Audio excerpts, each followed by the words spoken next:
Assalamualaikum warahmatullahi wabarakatuh. Alhamdulillahi rabbil alamin, wassalatu wassalamu ala asyrafil anbiya'i wal mursalin wa ala alihi wa ashabihi rasulillahi ajma'in. Allahumma salli ala sayyidina wa habibina wa syafi'ina wa zukhrina wa maulana Muhammad sallallahu alaihi wasallam. Qala Allah ta'ala fi kitabil aziz, a'udzu billahi minasy syaithanir rajim. Wa min ayatihi an khalaqa lakum min anfusikum azwajan litaskunu ilaiha wa ja'ala bainakum mawaddatan wa rahmah. Inna fi dzalika laayatin liqaumin yatafakkarun. Dan di antara tanda-tanda yang membuktikan kekuasaannya dan rahmatnya, bahawa ia menciptakan untuk kamu, wahai kaum lelaki, isteri-isteri dari jenis kamu sendiri, supaya kamu bersenang hati dan hidup mesra dengannya, dan dijadikannya di antara kamu suami istri perasaan kasih sayang belas kasihan. Sesungguhnya demikian itu mengandungi keterangan-keterangan yang menimbulkan kesedaran bagi orang-orang yang berfikir.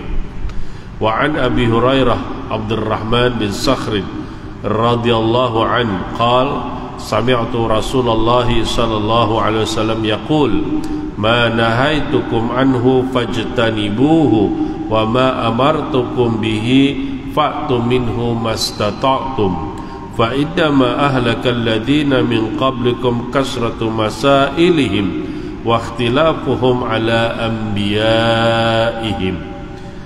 Daripada Abu Hurairah Abdurrahman ibn Sakhrin radhiyallahu anhu, beliau berkata, aku telah mendengar Rasulullah sallallahu alaihi wasallam bersabda, apa-apa yang aku larang dari kamu melakukannya, maka hendaklah kamu menjauhinya, dan apa-apa yang aku perintahkan kamu untuk melakukannya, maka lakukanlah seberapa daya kamu.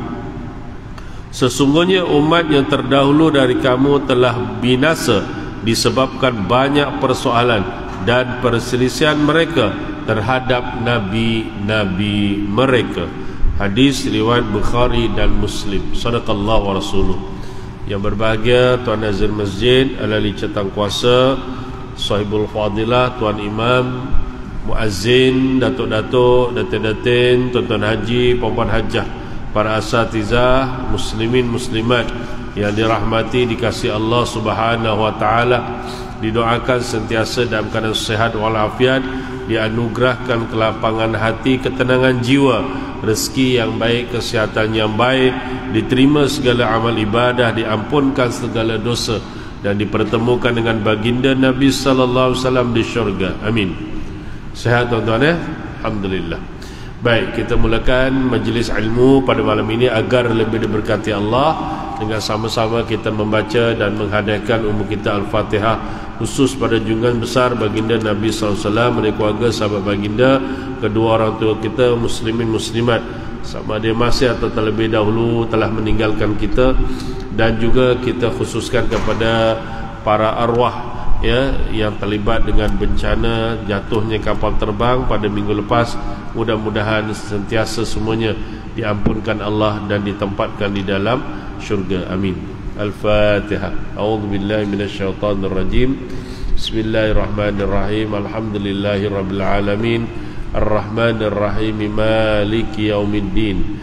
Iyyaka na'budu wa iyyaka nasta'in. Ihdinas siratal mustaqim.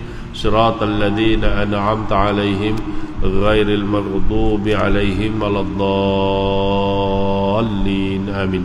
Muslimin muslimat yang mati Allah, syukur alhamdulillah malam ini kita jumpa sebulan sekali membincangkan isu-isu kekeluargaan. Jadi mudah-mudahan kita akan istiqamah untuk memastikan ahli keluarga kita hidup sentiasa dalam keadaan bertepatan dengan kehendak Allah Subhanahu wa taala, dan mampu menghidupkan sunnah-sunnah Nabi sallallahu alaihi wasallam dalam kehidupan kita, walaupun dalam perkara yang kecil, tetapi kita usahakanlah supaya suasana agama dapat dihidupkan dalam keluarga kita. Ya, sama ada yang dah kahwin ke, yang belum kahwin ke, ya, ataupun suatu hari nanti akan berumah tangga kan.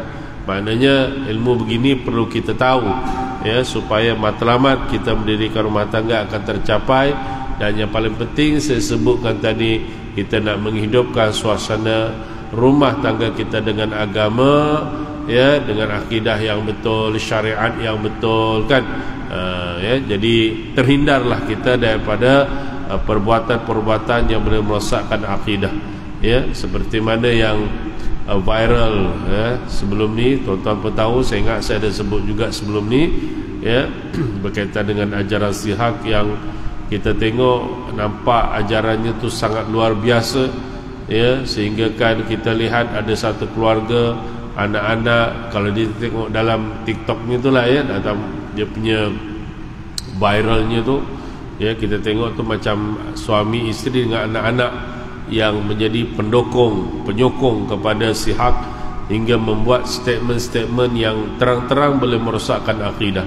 Ya, kita harap mereka bertaubat, balik ke pangkal jalan sebelum roh berada di khalqum. Ya, kalau roh belum ada di khalqum, sifat Rahman, Rahim, Ghafurnya Allah Subhanahu Wa Taala masih luas. Tapi kalau roh sudah berada di khalqum, hukumannya dua, tak syurga, neraka. Itu je, kan. Jadi kena berhati-hatilah, ya. Jadi jangan sampai kita terlibat, sudahlah, ya, sebab ajarannya sangat bercanggah dengan akidah. Yang tuan-tuan belum tengok, kena tengok, kan. Kena berhati-hati, sebab secara terang-terang, ya, sampai katakan Nabi Muhammad adalah Tuhan, kan. Kan rosak akidahnya tu. Maka Muhammadun aba ahadim rijalikum walakin Rasulullah wa khataman nabi. Kita dah sebut dah, wa khataman nabiyyin, kan. Dan Nabi Muhammad SAW itu disebut walakin Rasulullah wa khataman nabiyyin, kan jelas kat situ, ya, kan. Nabi Muhammad itu adalah utusan Allah, kan. Banyak lagi lah dia punya statement-statement tu yang kalau kita baca lah, kan, tentang beberapa, saya ingat yang fatwa Johor dengan Perak ada fatwa dah, ya. Saya ingat berhati-hatilah, sebab kita dipahamkan ada statement-statement dia orang ni bahaya, sampai katakan Nabi Muhammad tidak ada kema. Saya tak hati nak sebut. Kalau tidak ada kema, macam mana Nabi Muhammad SAW ada anak? Sebab secara alaminya kan begitu. Quran menyebut khuliqa mimma indafiq yakhruju min bainis sulbi wat taraib. Dijadikan manusia itu daripada air mani yang terpancut, ya, yang keluar daripada tulang sulbi bagi lelaki, yang keluar daripada belahan antara dada orang perempuan, ya, kan, tengah-tengah ni dikatakan di situlah, ya, maka di situlah yang lahirnya, maka ada zuriat dan sebagainya, kan. Jadi alih-alih dikata Nabi Muhammad SAW negara gitu, ini perkara-perkara yang sangat berbahaya, ya, mentafsirkan Quran sesuka hati, kan, sampai peringkat dia kata Nabi Adam dengan Hawa keluar daripada syurga, ya, bukan kerana makan buah khuldi. Betul tak Nabi Adam dengan Hawa bukan makan buah khuldi? Betul lah, kan. Memang betul itu, tapi cerita lanjutannya tu tak betul. Betul, kan. Tuan-tuan pun kena betulkan tu. Sebab sampai sekarang masih ada orang kata Nabi Adam makan buah khuldi tak, kan. Yang wala taqrabah hadhihi syajarah, Al-Quran dalam surah Baqarah sebut tu, dan janganlah kau hampiri, ya, pokok ini, kan. Kan bukan buah khuldi. Ada budak peserta kursus kahwin lama dah, saya pernah tanya dalam dewan tu lah, Nabi Adam makan buah apa? Buah khulqum. Wah, lagi teruk, tuan-tuan. Kan, bukan buah khulqum, buah khuldi, bukan buah khuldi.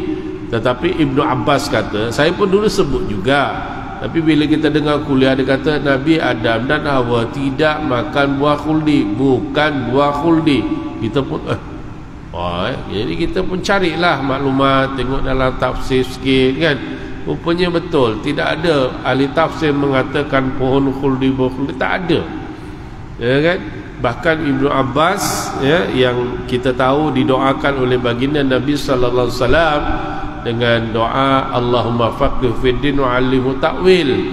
Ya Allah, berikanlah dia kefahaman agama dan wa 'allimhu bita'wilkan, dan kemahiran, kelebihan untuk mentakwil tafsir Quran. Jadi Ibn Abbas kata, seingat saya, dia kata pohon tersebut adalah merujuk pada pohon anggur. Riwayat lain kata pohon zaitun, riwayat lain kata pohon tin. Beberapa ulama kata pohon gandum, kan tidak ada pohon khuldi, ya. Jadi berhati-hatilah ya muslimin muslimat, ya, kerana dibimbangi kita ni mentafsirkan Quran sesuka hati, kan. Bimbang tafsiran kita salah, ya. Itu sedikitlah cetusan peringatan. Pentingnya kita berusaha untuk menjadi sebuah keluarga yang sentiasa dirahmati oleh Allah Subhanahu wa taala, ya. Dan kepada tuan-tuan yang dah kahwin, dah berumah tangga, ya, berusahalah jaga rumah tangga dengan baik. Kalau ada sikit-sikit masalah tu biasa, kan. Bahkan selalu ditanya juga macam mana nak jaga rumah tangga, kan. Macam tadi pun ada program, ditanya pula, kan. Hari tadi saya ada program, ditanya programnya kita tentang bagaimana nak rumah tangga diberkati lah, rumah tangga yang bahagialah, kan. Jadi asasnya tak susah mana pun, tuan-tuan, kan. Dua perkara tu kena jaga. Yang pertama, dalam rumah tangga antara suami isteri tu secara umumnya dari sudut agama, buatlah secara bersama dalam urusan hal ehwal agama, kan. Solat jemaah sama, baca Quran, zikir, doa, sedekah, hadir dalam majlis ilmu, kan. Sama-sama, walaupun tak hari-hari. Kalau kerap bagus, kalau hari-hari lagi bagus. Tapi kalau tak dapat sekali, kan. Ini kadang-kadang kita datang, isteri kita tak ada buat apa kat rumah pun, anak pun dah besar, tak pernah diajak, kan. Isteri kita pun kadang-kadang datang ke surau masjid, ialah izin suami ada tapi tak pernah ingatkan, kan. Itu kurang cantik lah, kan. Kalau tak ada halangan, datanglah sama-sama ke masjid. Jadi kalau tuan-tuannya datang dengan isteri dengan anak ke masjid tu bagus, walaupun tidak seharian, kan. Kan maknanya nak bagi tahu hidupkan suasana agama, doa dan sebagainya, kan. Jadi kalau doa-doa ni tuan-tuan umur dah 50 tahun, kalau doa dalam surah Al-Furqan ayat 74 tu yang dok khatib baca setiap Jumaat, kalau tak hafal lagi tu, saya tak tahulah nak cakap apa lagi, tuan-tuan. Kan maknanya kita tidak bersungguh-sungguh kita mengharap keberkatan daripada Allah SWT untuk isteri dan anak-anak kita. Macam mana doa tu, kan. Imam dah baca tapi kita dah 50 tahun datang masjid daripada umur 20 tahun, takkan doa tu tak hafal. Contoh. Jadi kita kena berusaha, kan. Takkan selamanya kita nak macam itu. Begitu. Rabbana hablana min azwajina wa zurriyatina qurrata a'yun waj'alna lil muttaqina imama, kan. Kita hafalkanlah, kan. Sebab dalam Quran ni banyak ayat-ayat yang sangat luar biasa yang boleh diamalkan, bahkan daripada kita nak pilih jodoh, nak dapat anak, apa lagi, tuan-tuan, bagi rumah tangga ada masalah, semua Quran sudah memberi jalan. Hatta kalau sampai peringkat adalah isteri tuan-tuan ke yang nak bersalin susah, nak bersalin, Quran ada jalannya. Saya baca dalam kitab, di satu riwayat Nabi SAW, bila Sayyidatina Fatimah nak melahirkan anak dalam agak sukar, Fatimah, Nabi minta dua orang isterinya, Ummu Salamah dengan Hafsah. Dia kata, datanglah Fatimah, bacakanlah beberapa ayat. Diajarkan tu ada riwayat tu. Sehingga saya dalam surah Al-A'raf ayat 54, surah Yunus ayat 3, kemudian surah Al-Falaq dengan surah An-Nas dibacakan, kan. Dibacakanlah pada orang yang nak bersalin tu. Jadi mudah-mudahan Allah permudahkan, kan. Kalau dalam riwayat Ibnu Sini lagi menyatakan, Ibnu Abbas meriwayatkan, ada disebutkan kalau misal kata ada peringkat ibu-ibu yang nak bersalin susah sangat, masuk hospital tak bersalin, dicadangkan, disebutkan dalam kitab tu ada 3 ayat tu, dibaca pada air, kemudian diraupkan dah Jawa kata, ya, diraupkan nang rai ni, rai tu raupkan rai, mana raup kat mukanya, disapukan di perutnya, ya. Kau ingat saya dalam surah Al-Ahqaf ayat 35, surah An-Nazi'at ayat 41 dan surah Yusuf ayat 11. Kan, sebab saya baru ni baca, bahas sikit benda tu, lepas tu dapat ilmunya, semuanya daripada Quran. Nampak tak? Jadi kita menghidupkan suasana kehidupan kita dengan agama. Itu dalam konteks agama lah ya. Dalam konteks muasyarah yang lain, daripada mula kita tidur sampai kita tidur, buatlah bersama antara suami isteri. Makan sama, tidur sama, jalan sama, shopping sama, apa lagi, kemas rumah sama, dolan pula, jalan-jalan sama-sama. Dan begitulah. Kalau tuan-tuan dah tak ada apa-apa, pencen-pencenan kan, ataupun mungkin ada rezeki lebih, ada kelapangan, bawalah isteri jalan-jalan. Yang lagi romantik boleh naik motor 2 orang. Kan banyak kita tengok bikers yang pergi join suami isteri naik motor. Oh, bagusnya tuan-tuan.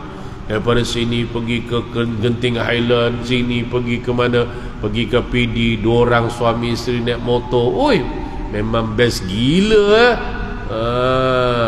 Macam adik ipar saya sebelum ni suka dia. Jadi kalau cuti je suami suka ride motor, kan, dia bawalah pergi Melaka, cuti je sampai Melaka, naik motor 2 orang.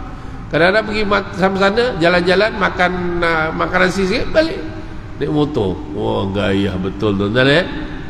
Tengku Ibrahim ada dengan isteri naik motor 2 orang. Ke motor pun tak ada kat rumah. Berat kan.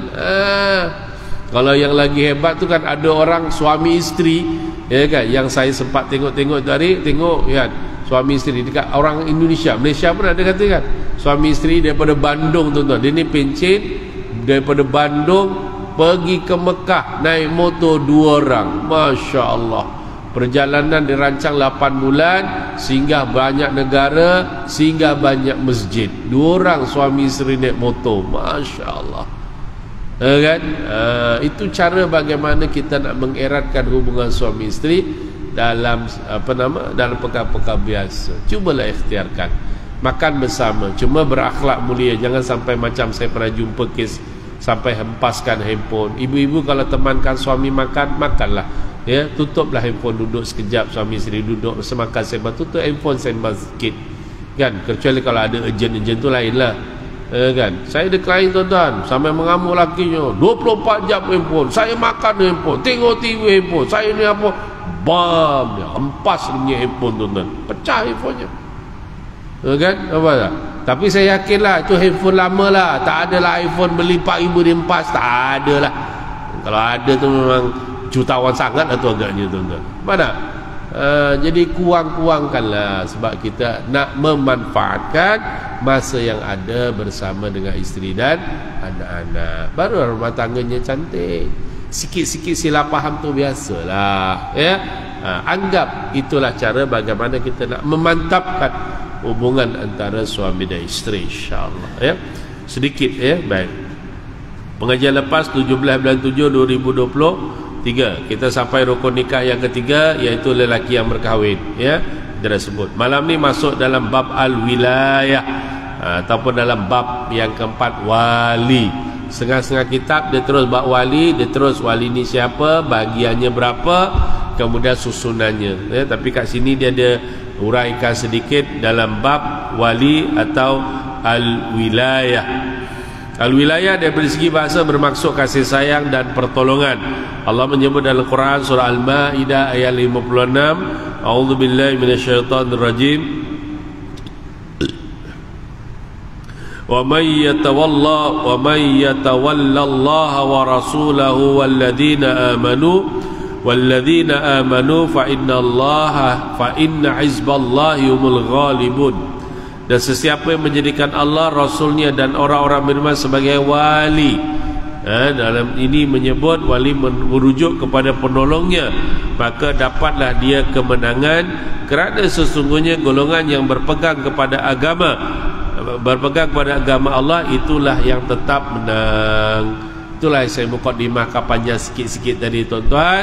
Jangan lupa suasana agama dalam rumah tangga mesti dihidupkan ya, untuk memantapkan rumah tangga dengan tidak ada cara lain, iaitu jaga hubungan dengan Allah. Allah akan jaga kita. Yang lain insya-Allah clear. Kan? Jangan dunia 24 jam, duit 24 jam, sembahyang tak pernah, Quran pun jauh, kedekut lagi ya. Ini akan merenggangkan hubungan antara suami dan isteri. Ya, sebab sekarang masa berlalu begitu pantas tuan-tuan. Masa berlalu begitu pantas. Jadi manfaatkanlah saat-saat masa yang ada sebelum kita dipisahkan di dunia. Ya, sebab cukup masa Allah jemput. Ya, cuma kita minta yang baik-baik lah ya. Tapi kalau yang berlaku macam kita sebutkan tadi, Allah dah takdirkan begitu, kita kena terima. Wa khalaqa kulla syai'in faqaddarahu taqdira. Allah dah terima, Allah dah tentukan takdirnya, kita kena redha lah. Ya, redha tu maksudnya apa? Terima takdir ilahi, ikhtiar. Gitu. Kan kemarin saya hari Ahad lah, semalam ya. Semalam ada apa? Ayalah Ahad. Ya kan? Saya balik daripada Kuala Lumpur hari Sabtu, kemarin lah. Hari Sabtu balik daripada Melaka, pagi ada program, sehingga Kuala Lumpur ada program, terus pergi ke Sarjana Utama ada kuliah maghrib. Saya lalu tuan-tuan pergi tempat yang jatuh kan. Allah ramai orang ziarah lagi tuan-tuan ya. Dan mudah-mudahan lidah mereka masih menyebut Allahumma fir lahum warhamhum wa'afi wa'fan. Mudah-mudahan tuan-tuan kita pun begitulah ya. Dan masih lagi dikawal polis. Tapi kita nak menggambarkan bagaimana keadaan seorang itu yang kita tak tahu ajalnya bagaimana. Cuma orang yang mati kebakar, mati yang banjir, mati kena penyakit taun dan sebagainya, maka mudah-mudahan mereka beroleh mati syahid. Kesianlah beberapa orang kan tuan-tuan ya. Macam yang rider kan, kita boleh baca kisahnya, Allah Akbar, kita sifatilah. Kita doakan yang baik-baik lah insyaAllah ya. Jadi tinggal lagi kita lah tuan-tuan. Lepas tu kita ni secara umumnya bila keluar rumah, tawakal doa dengan Allah Subhanahu Wa Taala, mudah-mudahan yang baik-baik. Gitulah. Ya, tak payahlah sampai mereka punya takut dia kan, keluar je tengok langit, ada tak kapal. Jangan begitulah. Kan? Kita doa yang baik-baik insya-Allah. Ya, lepas tu saya pernah sebut banyak kali dengan tuan-tuan, kadang-kadang kita tak sedar doa kita ni Allah dah banyak kabulkan tuan-tuan. Kita dah fikir, ya Allah kenapa tak kabul lagi? Jangan kata gitu, doa kita banyak dikabulkan Allah. Ya kan, macam tuan-tuan hari ni yang keluar pergi kerja kan, ya Allah saya nak pergi kerja, mudah-mudahan pergi balik selamat ya Allah. Pagi sampai rumah pukul 6.30 petang tadi, alhamdulillah. Sedar tak Allah dah kabulkan hajat kita? Tapi kadang-kadang kita tak perasan kan. Waktu sampai rumah, alhamdulillah, mana Allah sudah kabulkan hajat kita. Ya kan, kita ni nak datang kuliah, ya Allah mudah-mudahan malam ni boleh pergi masjid, balik isyak rehat, saya nak tidur, besok pagi bangkit awal pergi masjid. Berlalu perjalanan masa, bangkit pukul 5.30 boleh pergi masjid. Allah sudah mengkabulkan hajat kita. Dia begitu tuan-tuan. Ya kan, banyak sangat nikmatnya Allah beri. Al-wilayah daripada syarak ialah melaksanakan kata-katanya terhadap orang lain dan mengawasi urusan mereka. Al-wilayah, ya, melaksanakan kata-kata terhadap orang lain dan mengawasi urusan mereka. Senang kata kita bagi pihak, ya. Bagi pihak adalah orang-orang tertentu. Kalau dalam konteks perkahwinan, kita lelaki bagi pihak anak kita, cucu kita, kakak kita, adik kita dalam urusan perkahwinan, ya.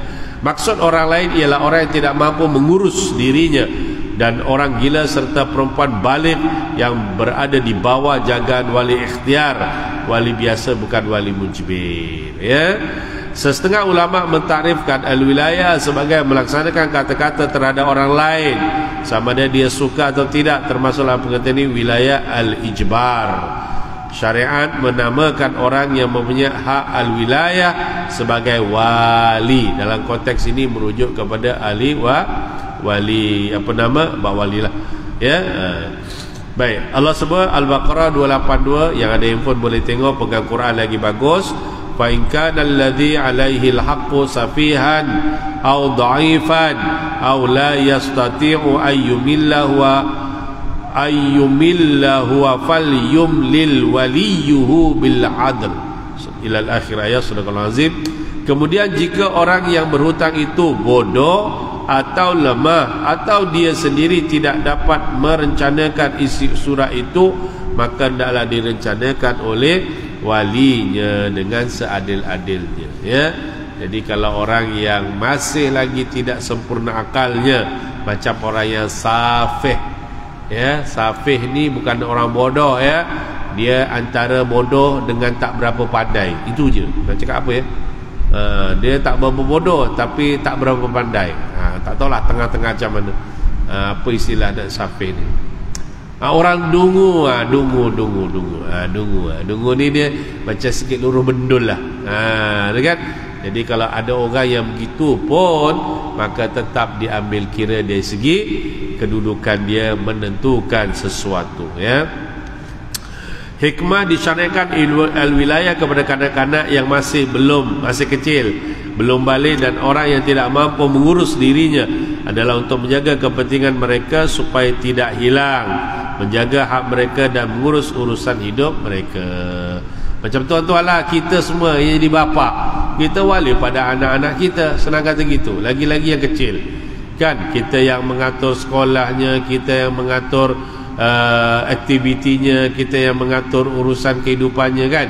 Pasal apa? Mungkin anak-anak kecil kita masih belum boleh menguruskan, lagi-lagi mereka yang belum sampai urufnya balik. Biasa mak bapak lah yang menjaga. Kalau budak sekolah tu istilahnya sekolah rendah tu majoriti mak bapak yang masih menjaga. Tapi bila dah sekolah menengah, kita bukan kata lepas tangan dah, tapi sudah memberi sedikit kebebasan untuk dia membuat keputusan. Lagi-lagi kalau budak tu dah balik, kan, budak balik ni kita kena layan dia sebagai seorang yang mempunyai kelayakan membuat keputusan. Mat, kau dah tingkatan 3, nak masuk tingkatan 4-5, agak-agak besok nak ambil diploma ke, nak ambil degree, nak belajar dalam negeri ke luar negara. Kita kena bagi peluang pada dia. Dia kata, saya kalau boleh saya nak ambil degree dekat luar negara. Oh, dekat mana? Korea Utara. Terkejut bapaknya. Baguslah. Bapaknya terkelip-kelip. Korea Utara ke Korea Selatan? Bapaknya kata tak apalah. Sekali temenung. Mana ada orang pergi Korea Utara suka-suka tuan-tuan. Korea Selatan ada. Kenapa kena Korea Selatan? Biasalah, sekarang kan orang semua kanan orang Korea. Amboi, orang Korea tak mau dia orang setia alam ni. Apa barang orang setia alam?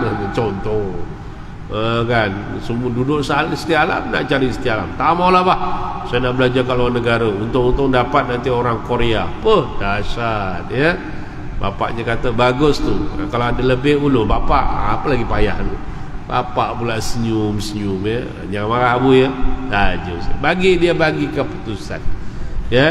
Tapi kalau budak tak boleh lah. Budak kita yang memberikan sebab kita yang, kerana budak ni tak tahu kan apa yang patut dibuat, apa itu ini sebagainya. Tapi mak bapak lah yang lebih berperanan, terutamanya dalam konteks agama. Macam kecil-kecil begini kan, ni anak siapa ni bagus, dia ajar pergi ke masjid, kenalkan masjid, duduk dalam kuliah. Bukanlah bersengat kuliah pun, biasakan sampai satu peringkat nanti, bah malam ni tak pergi masjid ke, ada kuliah ni bah. Oh jom. Kalau sampai macam itu tuan-tuan, Allahu Akbar, tak mustahil anak yang seperti inilah 10 tahun akan datang dah boleh duduk dekat sini. Wallahualam, kita tak tahu 10 tahun. Kalau katalah sekarang umur dia berapa tu, 12 tahun contohlah, 13 tahun, 14 tahun, 10 tahun ni dah 24 tahun, 21 tahun, 22 tahun ya? Boleh duduk sini, silap tak kena gaya untuk menyampaikan tausiah dan sebagainya, insyaAllah. Jadi peranan kita lah ya, jangan dilepas 24 jam. Kewujudan wali dalam perkahwinan adalah wajib. Itu perbahasan kita. Kewujudan wali dalam perkahwinan adalah wajib. Wali mesti wujud dalam pernikahan seorang perempuan, sama ada perempuan itu masih kecil, sudah balik, janda, dara, untuk mengendalikan akad perkahwinannya. Saya ulang ni, saya suka ulang ni, peringatan kita bersama kan. Wali mesti wujud dalam pernikahan seorang perempuan, sama ada perempuan tersebut masih kecil, sudah balik, janda ataupun dara, untuk mengendalikan akad pernikahannya. Wajib. Ini kita pegang. Jadi lepas ni saya tak tahu saya dah sebut tak sebut, tapi kadang saya sebut sebentar lalu je tapi saya sebut selalu pasal kita banyak kali dah jumpa Saya bila sebut ni teringatlah beberapa kes, kan, kat kaunter datang dia nak sign dokumen. Bila kita cek, Wan, ni datang ni seorang aja ke? Ya. Walinya mana? Nak kahwin kan walinya? Ustaz tahu tak saya janda, saya ni balu? Mana aku tahu, kan? Bila kita tengok kadang-kadang, yelah nampak muda lagi dah jadi janda. Contoh, ada tak kap pejabat? Jeprah kap pejabat, tuan-tuan, ya. Saya kata kap pejabat tu sekarang jeprah. Kadang-kadang kita dah mula risau dah. Banyak orang wanita yang kahwin 2-3 tahun cerai, muda-muda dah jadi janda. Dulu ada, bukan tak ada, tapi jarang. Sekarang ni tuan-tuan, kalau kita kat kaunter kadang-kadang bila saya tengok cerai, tengok muda lagi, kan, awal 30-an, hujung 20-an dah jadi janda. Kadang-kadang kesian. Bila kita tengok alasan-alasan kenapa cerai, tuan-tuan, ada yang kes cerai luar mahkamah. Kalau cerai luar mahkamah mesti gaduh punya, tuan-tuan. Kalau cerai luar mahkamah mesti bergaduh. Biasanya macam tu. Marah dengan laki dia, ceraikan aku. Angger kue lanang pegat ke aku. Dia jawab, cakap dengan Jawa dengan laki, angger kue lanang pegat ke aku. Lakinya Bangla, tak faham, terkelip. Contoh, kan? Provokasi, tam. Tengok, kalau section 57 kita tahulah itu cerai luar mahkamah. Nampak muda-muda lagi, tuan-tuan. Sedih gitu. Tapi yang kita faham, kadang-kadang kita marah sangat. Ter tu biasa. Sebab tu bila kita marah, Nabi dah ajar, daripada kau berdiri, kau baringlah. Minimum kau duduk gitu. Masih nak marah lagi, ambil air. Kalau tak nak raup kat muka, tak nak wuduk, minum, InsyaAllah. Tapi kalau tengah panas tu, jangan minum air Milo panas. Lagi panas dia lagi, Milo ais. Macam barulah selesai masalah. Gitu. Kalau tak bergaduh teruslah. Banyak kali saya jumpa, tuan-tuan, kan, yang jadi yang tu saya tanya. Saya kata biasa tu, oh ya, minta maaf lah, puan ni janda ya. Jadi kalau janda kan tak payah wali, ustaz. Nampak? Ni saya dah banyak kali jumpa dah. Dia senyum je sampai saya kata, dak, yang cakap siapa? Yang cakap tu siapa? Saya tengok kadang-kadang klien tu dia boleh bincang lagi. Oh ya ustaz, ada. Oh ya, walaupun janda balu kena ada wali, wajib. Hukumnya begitu. Kalau tak, siapa yang nak kahwinkan puan? Oh, kena ada wali lah. Ya. Bapaknya ada lagi? Ada. Bapaknya tahu nak kahwin? Ya. Bagi tahu. Kan? Kita okey. Banyak yang okey je. Tapi itulah seko dua tu. Kan? Saya kan janda, kenapa nak wali lagi? Wah, tu dia. Perempuan ni elok disantau je, tuan-tuan. Geram je kadang-kadang. Aku cakap aje lah, tak buat. Haram tu. Kita sabar je lah. Dah habis dia bebe-bebe, kita cakap, kalau puan tak ada wali, siapa yang nak kahwinkan puan? Ustaz lah. Ustaz lah. Kalau saya nak kahwinkan, apa hubungan saya dengan puan? Dia pun terkelip. Ke wali hakim lah. Bunyi juga, mengaji juga dia. Mengaji. Wali hakim lah. Kalau nak wali hakim, kebenaran bukan dengan saya. Saya tak boleh benarkan suka-suka. Hukum dan undang-undang jelas. Kena ada kebenaran daripada hakim dulu. Hakim dah lulus, datang jumpa saya, baru boleh saya luluskan. Itu bahawa seksyen 18 dengan enactment undang-undang Kongres Islam. Kan? Kalau hakim luluskan, baru saya boleh keluarkan kebenaran. Kalau hakim tak luluskan, saya tak berani. Kalau saya langgar, saya sudah pecah amanah. Kan, baru nak kahwin. Biasalah ya ujungnya, nak kahwin pun susah lah, itulah wali lah, apalah, itulah. Kan, orang jenis tak mengaji, walaupun jarang mengaji, kan, tak apalah, kita endingnya sabar je. Nak kata apa lagi? Nak kahwin pun susah. Mana ada kahwin susah? Tak ada lah. Awak yang menyusahkan, ada lah. Awak yang menyusahkan, tak kahwin tu. Tanyalah imam kita, imam sini ada 3 orang, tak susah mana pun. Kan, si borang print, jumpa imam, sign, cop, pergi pejabat agama, ambil kebenaran, kahwin. Apa masalah? Tak susah mana pun. Kalau tak percaya tuan, cuba try. Untuk anak lah. Kan? Kalau bapak dia lain sikit. Gitu ya. So lepas ni kena faham. Tak mau lagi dengar lagi dah benda-benda macam ni. Ya, insya-Allah ya. Seorang perempuan tidak diharuskan mengahwinkan dirinya sendiri atau mengahwinkan orang lain sama ada dengan keizinan wali atau tidak. Hukum ini meliputi sama ada dia mengijab atau mengkabulkan perkahwinan tersebut. Dalilnya ialah hadis daripada Abu Hurairah radhiyallahu an, sabda Rasulullah sallallahu alaihi wasallam, seorang perempuan tidak boleh mengahwinkan seorang perempuan yang lain dan tidak boleh mengahwinkan dirinya sendiri. Abu Hurairah berkata, pada zaman Nabi sallallahu alaihi wasallam kami menganggap perempuan yang mengahwinkan dirinya sendiri sebagai perempuan yang jahat, dalam satu riwayat sebagai perempuan yang berzina. Okey, boleh faham ya? Lepas ni yang kata pula tak tahulah, itulah, inilah, apalah, itu semua alasan. Alasan tuan-tuan. Lepas tu kadang-kadang bila kita tengok nikah sedikit-sedikit ni, kadang-kadang alasannya sangat tak logik.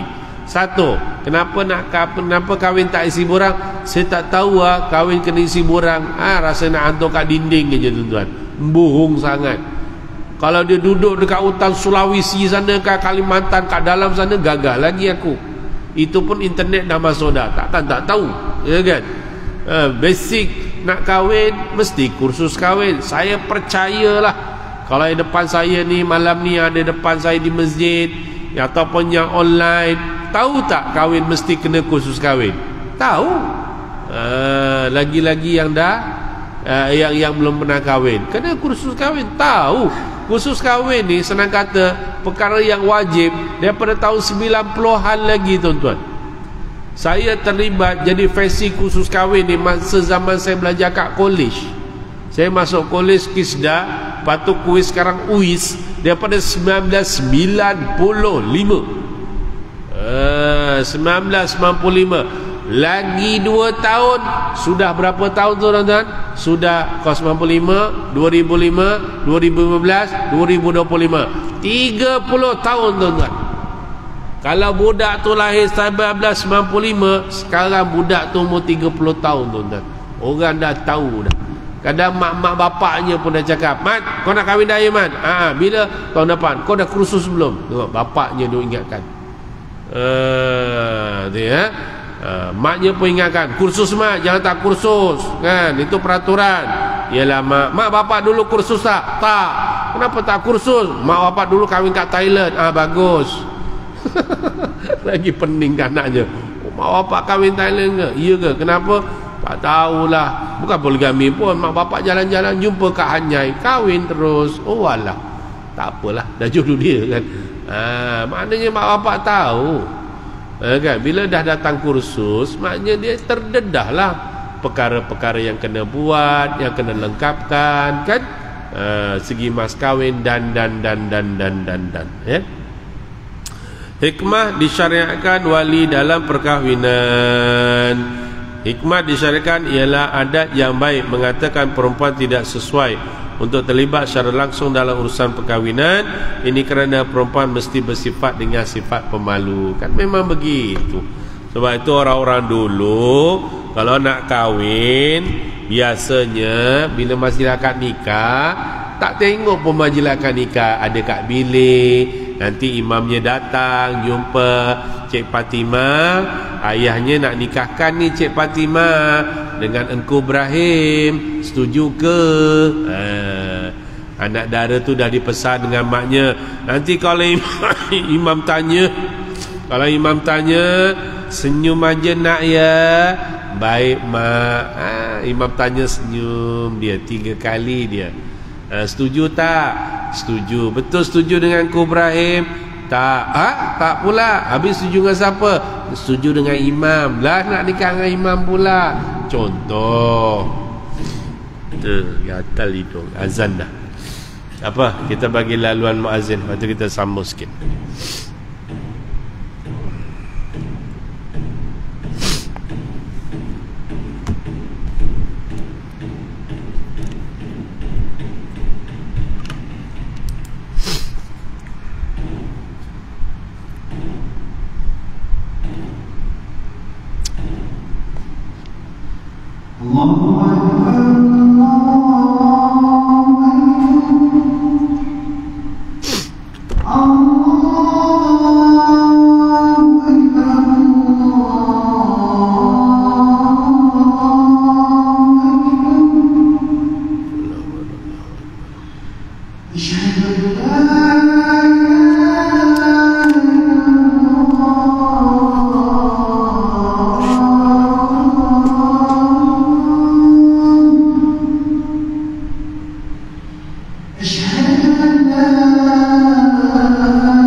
محمد رسول الله. أشهد أن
Alhamdulillah, kita sampai Isyak. Kita ucap terima kasih pada muazzin kita.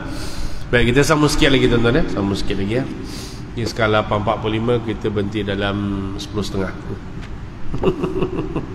10.30 lah Ustaz. Ustaz suri-suri lah Ustaz. Orang madang ke. Dah 5 minit lah tuan-tuan. Saya pun tak tahu lah, malam ni mengantuk lain macam tuan-tuan ya. Baik, dah apa? Okey ya. Jadi itulah yang dulunya sifatnya. Sampai sekarang pun begitulah keadaannya. Jadi sifat pemalu itu sangat bernilai bagi seorang wanita. Jadi sebaik-baiknya orang lelaki yang sifatnya kurang malulah, ataupun tak berapa malu, ataupun tak reti malu pun kan, dialah yang menguruskan perkahwinan, insya-Allah ya. Dalil wajib wujudnya wali sewaktu seseorang wanita itu berkahwin. Hukum wajib wujudnya wali sewaktu seorang perempuan berkahwin adalah berpandukan kepada ayat Al-Quran dan hadis Nabi sallallahu alaihi wasallam. Firman Allah Taala surah Al-Baqarah 232. Yang pegang Quran dia tengok, dengan handphone pun boleh. A'udzubillahi minasyaitonirrajim. Wa idza talaqtumun nisaa fa balagna ajalahunna fala ta'dhuluhunna ay yanqina azwajahun idza taradaw bainahum bil ma'ruf. Dan apabila kamu menceraikan isteri-isteri kamu lalu habis masa iddah mereka, maka janganlah kamu wahai wali-wali nikah menahan mereka daripada berkahwin semula dengan bekas suami mereka apabila mereka laki dan perempuan telah bersetuju sesama sendiri dengan cara yang baik yang dibenarkan oleh syarak ya. Dekat sini cerita pasal ada hukum sikit, tapi kita sebut awal, akan datang kita bahas sikit. Kalau perempuan yang belum pernah berkahwin, dia ada isu wali mujbir bagi bapa dan datuk. Tapi kalau dia pernah berkahwin, dia hilang kuasa wali mujbir tersebut. Tetapi bagi seorang wanita janda kebalu mesti ada wali. Cuma bezanya izin wali tak perlu, wali tetap ada. Izin tak perlu. Pak, saya nak kahwin lagi. Bapa izin tak izin, saya nak kahwin. Boleh, tak ada masalah. Dia tak boleh kata tidak. Ya. Tapi kalau dia nak kahwin, tetap kena ada wali lah. Kalau tak, siapa yang nak kahwinkan. Kecuali kalau walinya mempunyai alasan yang paling kukuh. Kau nak kahwinkan siapa? Saya nak kahwin dengan Cik Din. Cik Din mana? Lorong A sana. Kalau Cik Din lorong A, bapak tak bagi. Pak, saya ni janda. Aku tak peduli, aku tak bagi. Kenapa? Akhlak budak tu tak bagus. Mana bapak tahu? Alah, bapak tahulah kedai burger depan tu tongges hilang, dia lah yang sebab selalu. Mana bapak tahu tuduh-tuduh? Alah, bapak pun sama dengan dia curi tongges juga. Penyangat juga bapak. Contohlah, contoh ya. Itu cerita lain lah, selingan aja ya. Baik. Imam Syafi'i rahimahullah berkata, ayat ini adalah bukti paling kukuh dalam mengambil kira kedudukan wali. Jika kedudukan wali tidak diambil kira, tentulah dia tidak ada kuasa menghalang perkahwinan. Nampak? Yang cerita tadi kalau cerita orang yang dah kahwin.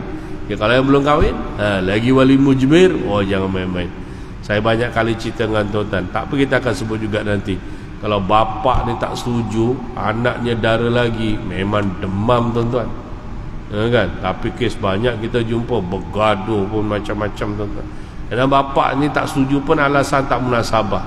Kan? Alasan tak munasabah. Pernah kita jumpa dulu satu kes, bapaknya kata kau kena hantaran ke anak aku.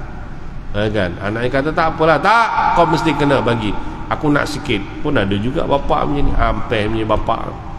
Ya, bukan bapak dekat Malaysia, ni mungkin dekat sana, dekat Morocco ke Zimbabwe sana ke, agaknya lah ya. Tapi ada kes, bukan tak ada tuan-tuan ya. Okey, sunnah juga menjelaskan perkara ini. Nabi SAW bersabda, tidak sah pernikahan melainkan dengan adanya seorang wali dan dua saksi yang adil. Mana-mana pernikahan tanpa kehadiran mereka adalah batil. Kata Nabi sallallahu alaihi wasallam, la nikaha illa biwaliyin. Tidak sah pernikahan kecuali dengan adanya wali. Ya. Okey tuan-tuan ya, saya ingat cukuplah untuk malam ni tuan-tuan. Ni kalau saya sambung ni tuan-tuan, dia akan jadi panjang ni. Kena panjang je sebab dia merembet-rembet ni. Ya, tapi cukuplah untuk malam ni. Lepas ni ada cerita pasal hukum berkahwin tanpa wali dan perkara yang menyusul selepas itu panjang tu. Kita akan tengok segi hukum hakamnya, kita akan tengok sikit undang-undangnya, sikit takbirannya. Kita pun kena tahu sebab isu ni banyak sangat berlaku kat masyarakat. Hampir setiap hari berlaku tuan-tuan. Hampir setiap hari. Kadang-kadang sebab mereka ni kaji sikit, faham sikit, jalan terus tanpa memahamkan pandangan-pandangan yang telah dipersetujui oleh jumhur ulama fuqaha dan sebagainya. Jadi kena berhati-hatilah. Ya, sebab tu kalau tak faham, fasalu ahla dzikri in kuntum la ta'lamun. Tanyalah. Dekat karya tuan-tuan ada 3 orang juru nikah.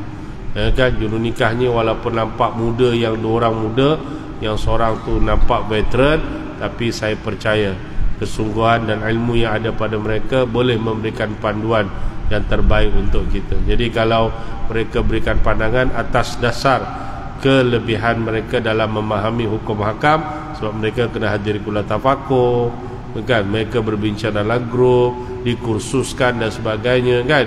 Jadi maknanya manfaatkan. Tapi kalau sekiranya jam, maknanya rujuklah kepada orang yang lebih memahami supaya setiap persoalan yang timbul dalam hidup rumah tangga kita dapat diselesaikan dengan baik, walaupun dalam simple tuan-tuan, dalam perkara simple kan.